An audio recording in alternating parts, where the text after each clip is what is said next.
তুমি বেলির সাথে আমার তুলনা করতেছো? 100 বার তুলনা করতেছি, 1000 বার তুলনা করবো। তোর ব্যবহারের কারণে আমি বেলির সাথে তুলনা করতেছি। তোর ব্যবহার অনেক খারাপ। খবরদার, তুমি বেলির সাথে আমার তুলনা করবা না।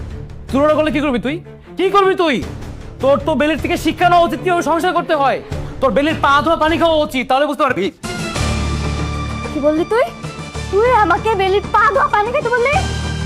তো কোনো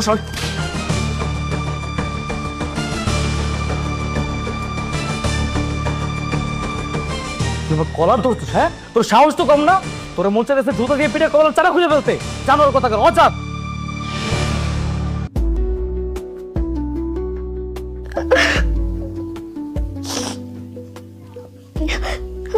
আপনি কান্না করতেছেন কেন ভাবি? আপনি হচ্ছেন এখন এই বাড়ির মালিক। এই বাড়ির সব লোক আপনার কথা মতো চলবো। চাইলেও এখন কেউ আপনার এই বাড়ি থেকে বাইর করে দিতে পারবো না, সেই সাহস কারো নাই।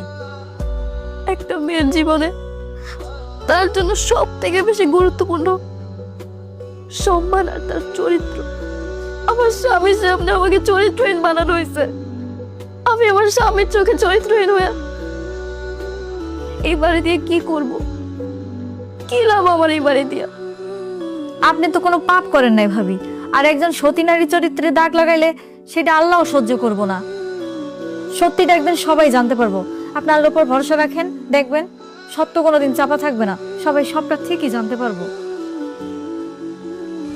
এই ডাইনি, তুই আমার স্বামীকে কি জাদু করছিস? আমি থাকতে, আমার ছেলে থাকতে আমাদের নামে সম্পত্তি না দিয়ে তোর নামে দিল।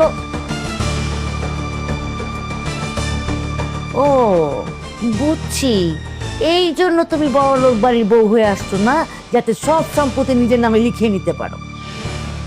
মা দেখেন, আমিও জানতাম না যে বাবা এই বাড়ি আমার নামে লিখে দিছে।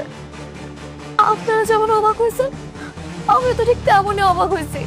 থাক, আর নাটক করা লাগবে না। আমরা কি দেখতেছি না, বুঝতেছি না কিছু? শ্বশুরের মাথায় হাত বুলিয়ে বুলিয়ে কিভাবে নিজের নামে সব কিছু লিখে দিলে। চালাক মেয়ে কোথাকার।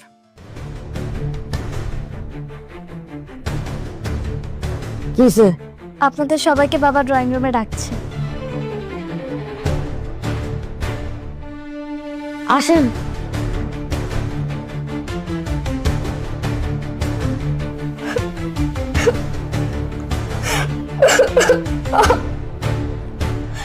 আমি এখন কোন মুখ দিয়ে বাবার সামনে যাব?